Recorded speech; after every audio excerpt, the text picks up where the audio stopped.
Hello. These videos are going to be very different to the ones that you might have seen on my YouTube channel. It's a lot of business ones, but this is obviously just going to be put on top of them, save starting a new one. This series of videos is going to be quite extensive, and it's called The Care Nobody Sees Is Given.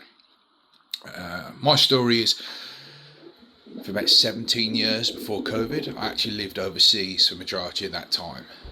My father died many years ago, and my mother carried on in the UK. She did live with me for a very short while overseas, and I lived in America, China, and parts of Southeast Asia.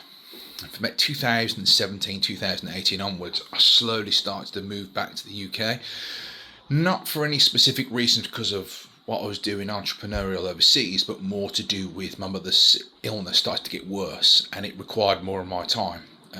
I'm not putting shade or negative on local councils or the NHS for their ability to take care, but she's completely and utterly alone. There's no known relatives that I'm aware of that are still in contact on her side of the family. She only had one friend who was an ex-boss, so that only left me.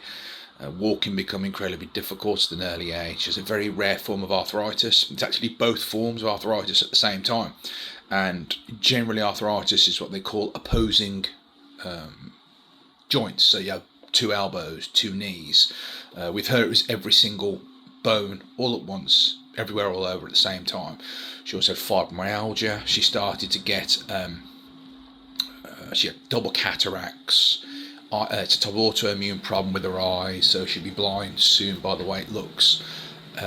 Anything and everything you could possibly imagine is all going wrong all at once.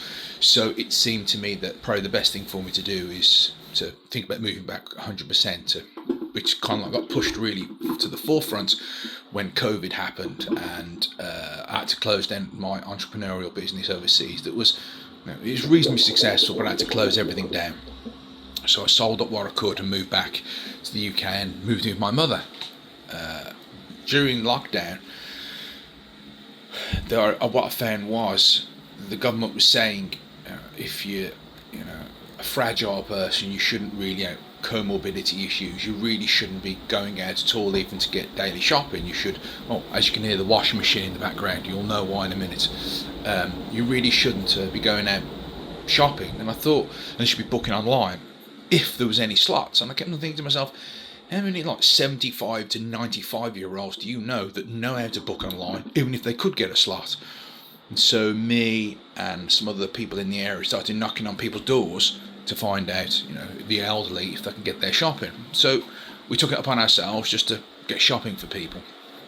On the way, I kind of picked up 3 very sick elderly people who need extra support.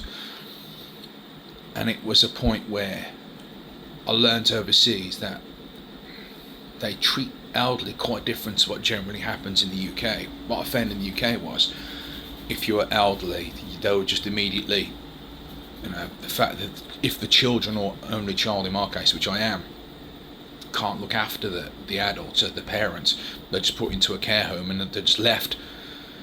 So overseas, in the countries where I spent most of my time, not so much in the United States, but in China and all the different countries in Southeast Asia, I think especially Myanmar, Cambodia and Thailand, I found that elderly are treated very differently, and I saw the joy and happiness they got. Now, the individual who's doing the caregiving, I could see why, but what you get out of it is seeing the happiness of the other person. So anyway, I started to take it upon myself, which kind of affected me financially, to look after these 3 for a long time. Unfortunately, one died a couple of years ago. She had 2 forms of cancer. So there's my mother, and there are 2 others I take care of, and it is full-time. The government offers no financial incentive. I think it's like £36 a month, or it's something like £36, I can't remember. It's filling in 12 pages of documents for £36 just makes no difference at all. So that also means working's very difficult. I have me and 3 friends around the world. Well, me and 3 friends in different parts of the world have put a business together, and when and where I get chance, I have to leave the country to do some work and come back, and it's hopefully going to be very successful. The team's actually now a team of 60, but we're not taking in salaries. The people who set it up, the foot soldiers, the workers, the people that get everything done, really, they're the ones taking the salary. And that's how it should be, and we pick up on the other side if we're lucky. But the reason for these videos is, now the story behind it. I think people ought to know there are others out there like me, that it's a sacrifice in some ways, but it's not in others because of what you get out of it. I'm going to introduce you to the 3 that I take care of the most. They're all very local to my mother's place, and unfortunately my mother as well, due to a situation that confused me. She's been put into a care home for a short while, and at present I'm really trying to fight to get her back home. Hopefully it's only going to be a week away or so. And there is another fourth person I look after called Steve, but he's quite far away. He's about a 20-minute, half an hour journey away from here, and he's under my care to a certain degree as well. I can see him being more fairly soon. He's now starting to have big problems walking. He's in his mid-80s. My mother's in the mid-70s.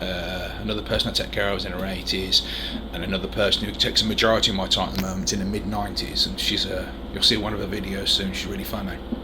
The washing machine's in the background because I do their laundering for them. All of them except for one, I do their cooking, shopping, make sure they're okay.